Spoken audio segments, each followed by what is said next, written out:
सो Jain everyone, कैसे हो? I hope से बड़ा बेहतर, डेफिनेटली अच्छे हो गए।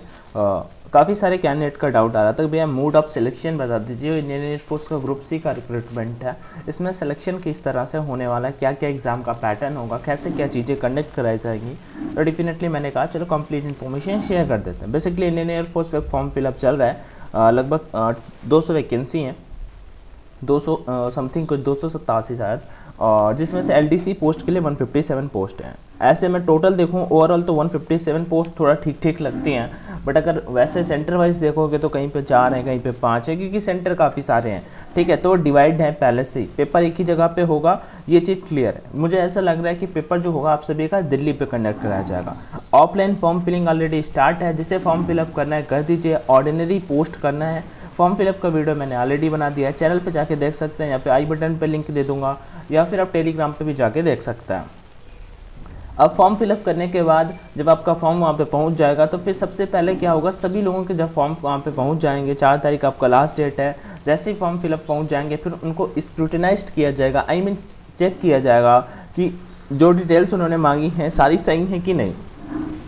मैंने चीज़ों को सही से बता रखे, अच्छे से बता रखे, क्या क्या डॉक्यूमेंट्स भेजने हैं, कौन सी फ़ोटो भेजनी है, क्या भरना है, कहाँ पे, एवरीथिंग। जैसी वो चीज़ हो जाएगी देन आपको उनकी तरफ से एडमिट कार्ड रिसीव होगा, और सबसे पहले आपका एक रिटन टेस्ट कंडक्ट कराया जाएगा। ठीक है, रिटन टेस्ट कंडक्ट कराया जाएगा। और सबसे इंपॉर्टेंट बात क्या है, यहाँ पे एज 18 से 25 साल है और परमानेंट जॉब है।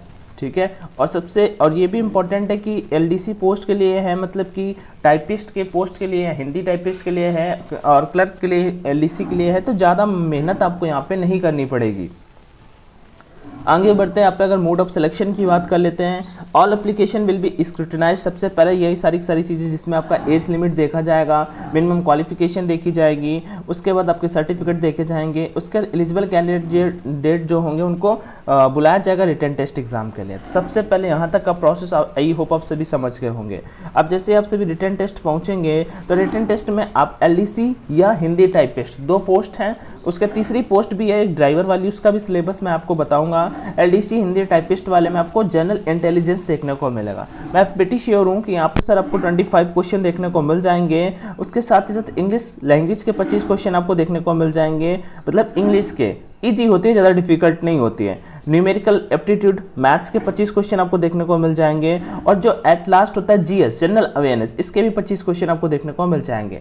टोटल आपको 100 क्वेश्चन का एक पेपर होगा, और उसमें से बहुत कम चांस है, मैंने प्रीवियस बार का देखा है, नेगेटिव मार्किंग उसमें नहीं होती है। इस बार अभी कुछ यहाँ पे मेंशन नहीं कर रखा है। 100 नंबर का पेपर होगा, 100 नंबर में जिसके ज़्यादा मार्क्स आएंगे उसी का सिलेक्शन होगा जो टाइपिंग टेस्ट को क्लियर कर लेगा।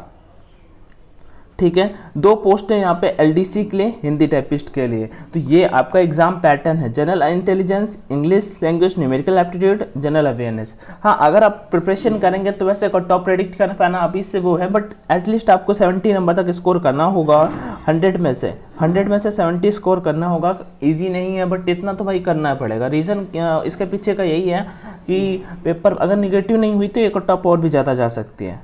ठीक है, बहुत सारे लोग आपको देखने को मिल जाएंगे जो कहेंगे बहुत कम कंपटीशन होता है। आई नो कंपटीशन कम होता है, बट इतने सारे कैंडिडेट अप्लाई कर देंगे, क्योंकि 18 से 25 साल एक एज लिमिट भी है, और लिमिटेड वैकेंसी है। ठीक है, और अंदर की वैकेंसी कुछ प्लस माइनस भी हो सकता है, नॉर्मल सी बात है। अगर बात कर लेते हैं जो सीएमटीडी के कैंडिडेट होंगे, जो ड्राइवर की पोस्ट के लिए अप्लाई करेंगे, उनके लिए जनरल इंटेलिजेंस, रीजनिंग आएगा, इंग्लिश आएगा, मैथ्स आएगा, जनरल अवेयरनेस आएगा। वो चारों सब्जेक्ट कॉमन आएंगे, लेकिन एक 5वां सब्जेक्ट भी यहाँ पे आपका आने वाला है, जिसे हम बोलते हैं ट्रेड पोस्ट रिलेटेड क्वेश्चन। मतलब कि आपको ट्रेड से, आपकी ट्रेड से उससे रिलेट करके क्वेश्चन भी आपसे पूछे जाएंगे। पेपर जो होगा बोथ लैंग्वेज में होगा। उसके बाद वैकेंसी जो है, मतलब द नंबर ऑफ कैंडिडेट जो शॉर्ट लिस्ट किए जाएंगे, शॉर्ट लिस्ट किए जाएंगे फिजिकल स्किल प्रैक्टिस टेस्ट के लिए जो अवेलेबल होंगे। ठीक है, वो जो उनकी मेरिट बनेगी वो रिटन टेस्ट के बेसिस पे ही बनने वाली है। ये स्किल टेस्ट होगा, प्रैक्टिकल फिजिकल टेस्ट केवल क्वालिफाइंग होंगे। रिटन टेस्ट आपका 100% यहाँ पे वेटेज रखेगा।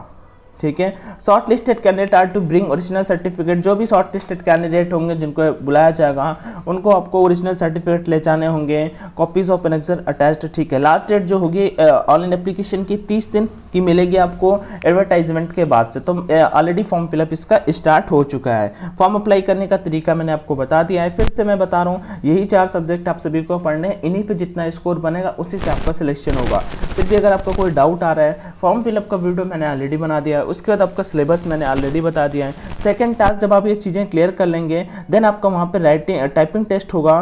टाइपिंग टेस्ट जो होगा वो भी मैं आप सभी को बता देता हूँ कि कितनी की स्पीड चाहिए होगी। टाइपिंग टेस्ट में काफ़ी अच्छी खासी स्पीड चाहिए, ऐसे नहीं है कि भाई कम स्पीड से काम चल जाएगा, अच्छी खासी स्पीड चाहिए उस पोस्ट के लिए भी। दिखाते हैं, ये बताते हैं।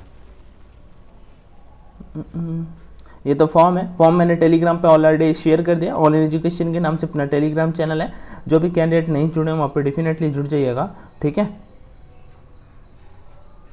हाँ, ये दे रखा है एलडीसी की पोस्ट के लिए, या फिर आप हिंदी टाइपिस्ट, दोनों अलग अलग पोस्ट हैं, आप दोनों के लिए अलग अलग अप्लाई भी कर सकते हैं। 12th पास आउट यहाँ पे होना चाहिए। स्किल टेस्ट आपका होना चाहिए इंग्लिश टाइपिंग की 35 वर्ड पर मिनट, या फिर हिंदी टाइपिंग की 30 वर्ड पर मिनट, इन दोनों में से स्पीड आपको वहाँ पे चाहिए। अब हिंदी टाइपिस्ट में मतलब हिंदी टाइपिस्ट की नीड अलग है, और एलडीसी में एलडीसी की नीड मतलब अलग है, ठीक है। तो इन दोनों में से आप दोनों के लिए भी अप्लाई कर सकते हैं। टाइपिंग वगैरह के लिए, हिंदी वगैरह अगर टाइपिंग के लिए अगर करना तो आपको अभी से सीखना पड़ेगा, क्योंकि इसे सीखने में कम से कम मिनिमल 2 से 3 महीने तो लग ही जाते हैं। इंग्लिश टाइपिंग आप सीख सकते हैं 2 महीने में लगभग, लगातार कंसिस्टेंट होकर, बट यहाँ पे आपको टाइम लगने वाला है डेफिनेटली, ठीक है। उसके बाद स्पीड देखो सीख जाओगे, लेकिन क्या होगा, स्पीड नहीं आएगी, फिर मज़ा नहीं आएगा। बस यही चीज़ें थी। फिर भी अगर किसी कैंडिडेट का कोई डाउट हो तो आप कॉमेंट सेक्शन पर आज करिएगा, अपन जरूर रिप्लाई करेंगे। Till there everyone, take care, bye bye, जय हिंद एंड ऑल द बेस्ट।